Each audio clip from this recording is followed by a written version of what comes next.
प्रिय दर्शकों, जय विश्वनाथ।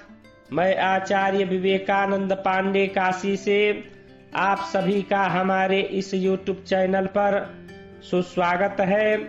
इस वीडियो के माध्यम से स्कंद पुराणोक्त श्रावण मास महात्म्य सप्तम अध्याय की कथा का श्रवण करेंगे, जिसमें मंगला गौरी व्रत का संपूर्ण विधि तथा व्रत कथा का वर्णन किया गया है।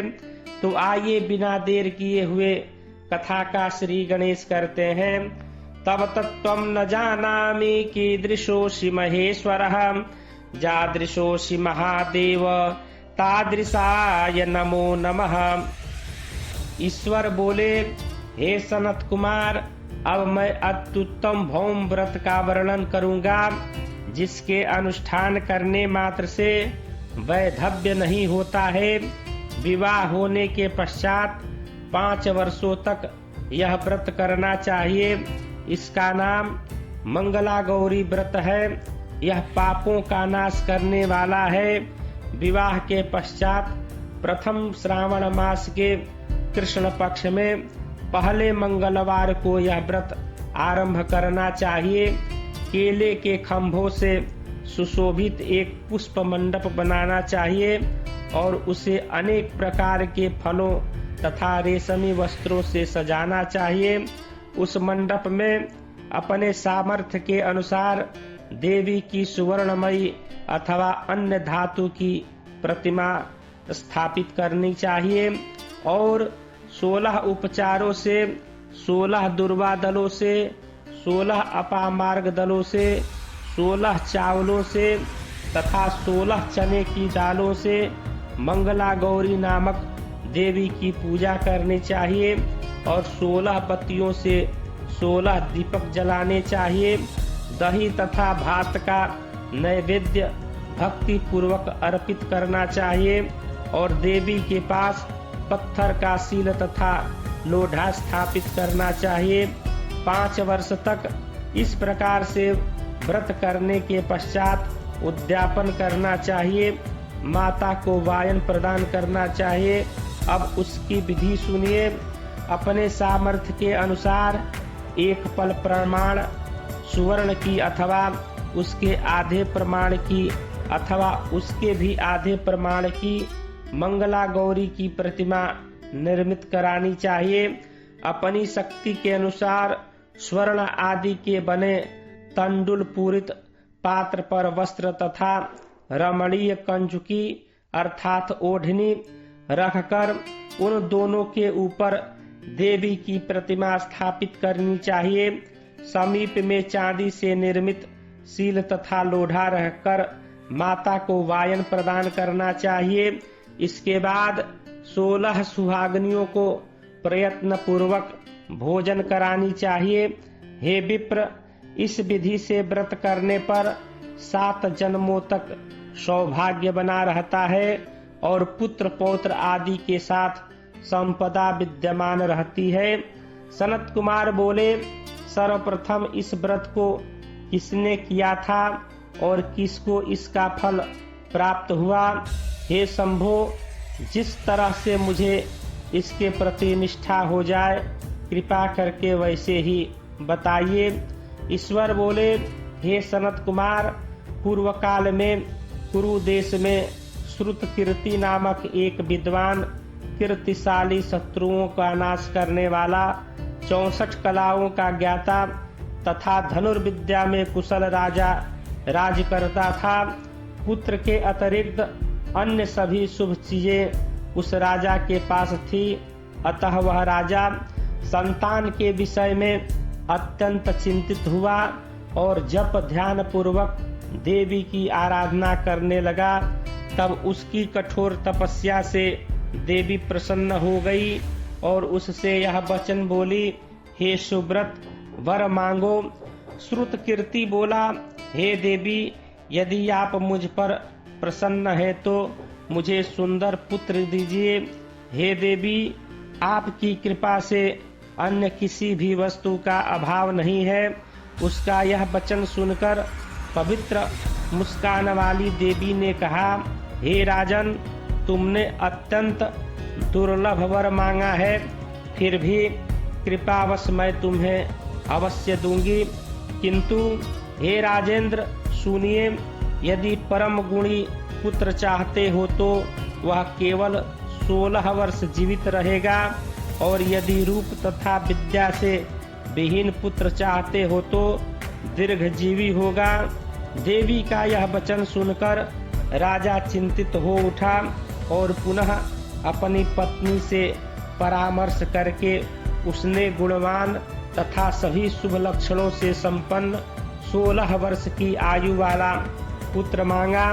तब देवी ने भक्ति संपन्न राजा से कहा, हे नृपनंदन, मेरे मंदिर के द्वार पर आम का वृक्ष है, उसका एक फल लाकर मेरी आज्ञा से अपनी भार्या को उसे भक्षण करने हेतु प्रदान करो।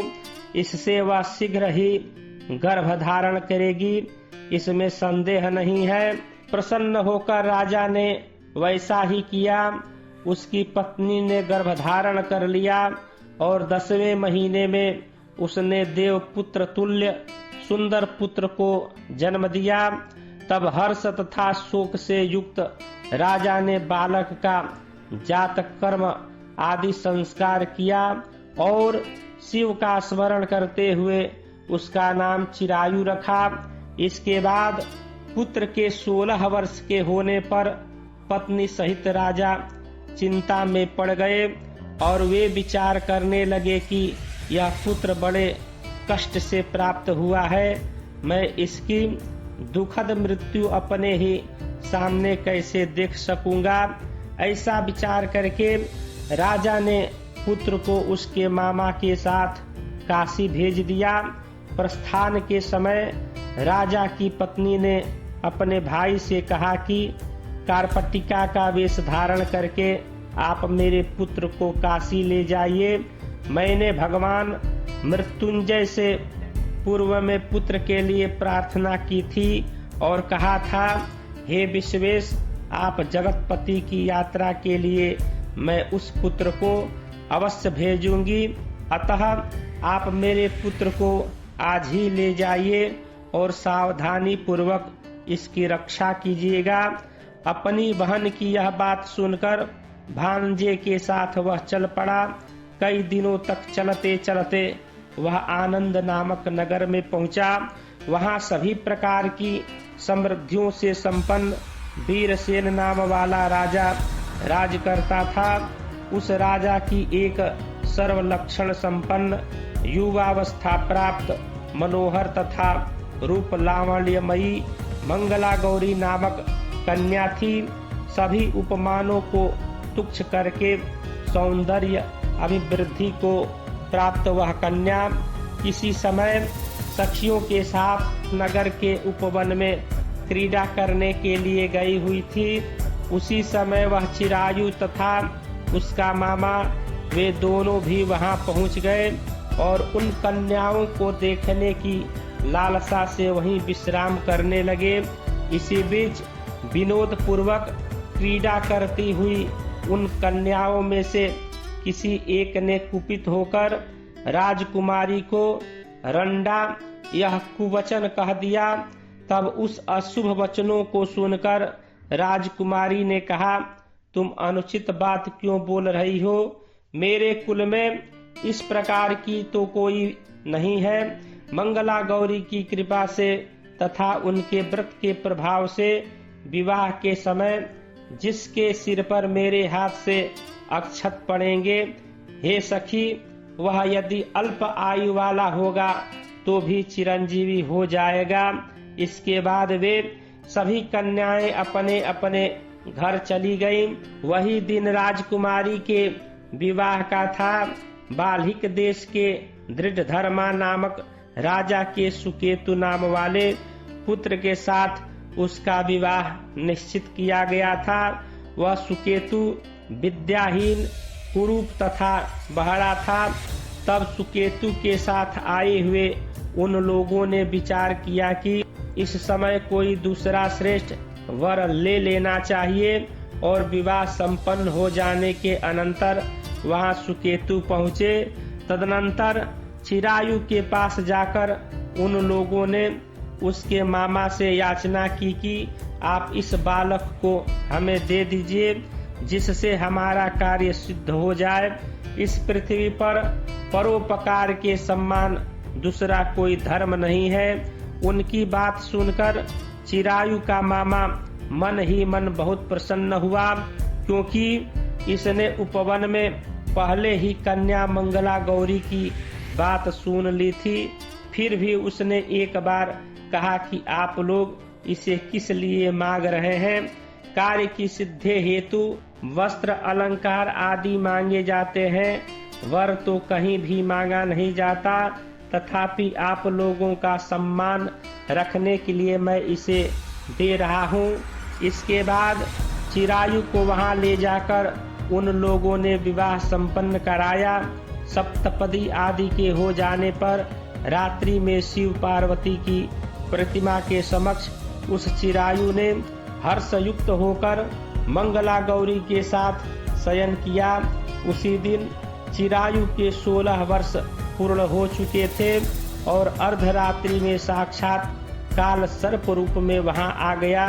इसी बीच संयोगवश वह राजकुमारी जाग गई। उसने उस महासर्प को देखा और वह भय से व्याकुल होकर कांपने लगी। तब उस कन्या ने धैर्य धारण करके 16 उपचारों से सर्प की पूजा की और पीने के लिए उसे दुग्ध प्रदान किया। उसने दीनता भरी वाणी में उस सर्प की प्रार्थना और स्तुति की। मंगला गौरी प्रार्थना करने लगी कि मैं उत्तम व्रत करूंगी, इससे मेरे पति जीवित रहे। जिस तरह से चिरकाल तक जीवित रहे आप वैसा कीजिए। इतने में सर्प वहां स्थित एक कमंडलू में प्रवेश कर गया और उस मंगला गौरी ने अपनी कंचुकी से उस कमंडलू का मुंह बांध दिया। इसी बीच उसका पति अंगड़ाई लेकर जग गया और अपनी पत्नी से बोला, हे प्रिय, मुझे भूख लगी है। तब अपनी माता के पास जाकर वह खीर, लड्डू आदि ले आई और उसके द्वारा प्रदत्त भोज्य पदार्थ को उसने प्रसन्न मन होकर खाया। भोजन के पश्चात हाथ धोते समय उसके हाथ से अंगूठी गिर पड़ी। तांबुल खाकर वह पुनः सो गया। इसके बाद मंगला गौरी कमंडलू को फेंकने के लिए जाने लगी। विधि की कैसी गति है कि उस कमंडलू में से बाहर की ओर जगमग करती हुई हार कांति को देखकर वह आश्चर्यचकित हो गई। घट में स्थित उस हार को उसने अपने कंठ में धारण कर लिया। इसके बाद कुछ रात शेष रहते ही चिरायु का मामा आकर उसे ले गया।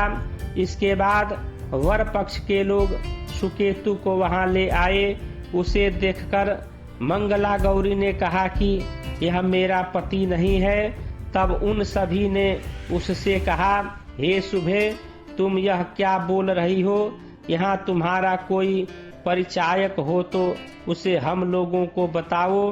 मंगला गौरी बोली, जिसने रात्रि में 9 रत्नों से बनी अंगूठी दी है, उसकी अंगुली में इसे डालकर परिचायक निशानी देख लें।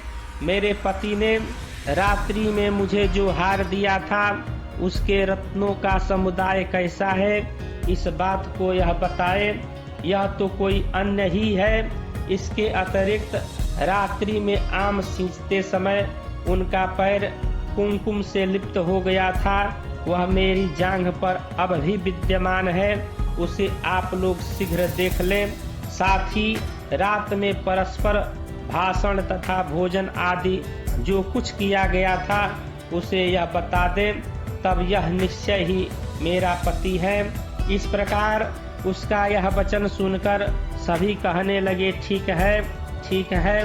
किंतु जब एक भी बात न मिली तब सभी ने सुकेतु को उसका पति होने से निषिद्ध कर दिया और वे वर पक्ष वाले जिस तरह आए थे उसी तरह चले गए।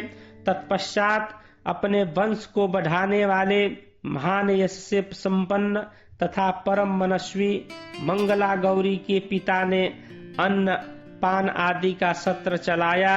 उन्होंने वर पक्ष का वृतांत कानो कान सुन लिया कि स्वरूप से कुरूप होने के कारण लोगों के द्वारा किसी अन्य को वर के रूप में आदर पूर्वक लाया गया था। तब उन्होंने अपनी कन्या को पर्दे के भीतर बैठा दिया। इस प्रकार 1 वर्ष बीतने पर यात्रा करके वह अपने मामा के साथ यह देखने के लिए आया कि विवाह के पश्चात वहाँ क्या हुआ। तब उसे गवाक्ष के भीतर से देखकर वह मंगला गौरी अत्यंत प्रसन्न हुई और माता पिता से बोली कि मेरे पति आ गए हैं। तब राजा ने अपने शुभ चिंतकों को बुलाकर पूर्व में कहे गए सभी परिचायकों निशानी को देखकर मंद मुस्कान वाली अपनी कन्या चिरायु को सौंप दी। राजा ने शिष्ट जनों को साथ लेकर विवाह का उत्सव कराया। इसके बाद राजा वीरसेन ने वस्त्र आभूषण आदि सेना घोड़े हाथी रथ और अन्य भी बहुत सी सामग्री देकर उन्हें विदा किया।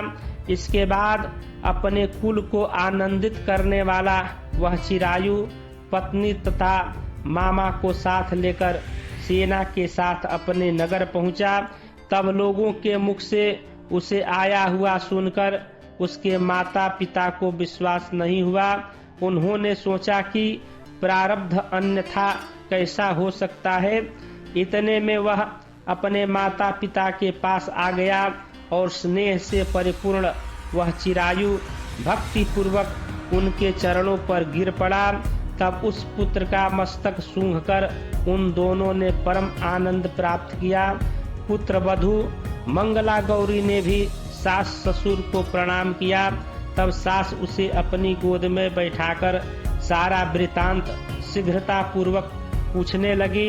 हे महामुने, तब पुत्र वधू ने भी मंगला गौरी के उत्तम व्रत महात्म तथा जो कुछ घटित हुआ था वह सब वृतांत बताया। हे सनत कुमार, मैंने आपसे इस मंगला गौरी व्रत का वर्णन कर दिया।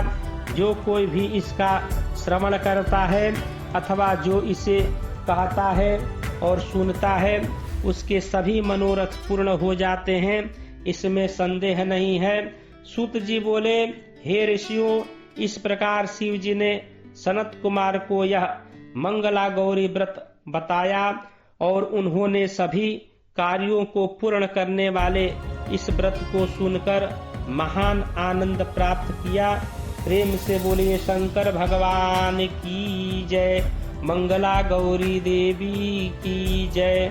वीडियो को लाइक कर कमेंट में नमः शिवाय अवश्य लिखें तथा हमारे इस YouTube चैनल से अभी तक नहीं जुड़े हैं तो चैनल से जुड़ने के लिए चैनल को सब्सक्राइब कर बेल आइकन को अवश्य दबा दें ताकि हमारे द्वारा प्रस्तुत ज्योतिष वास्तु व्रत पर्व कर्मकांड संबंधित शास्त्रोक्त वीडियो आपको सर्वप्रथम प्राप्त होता रहे।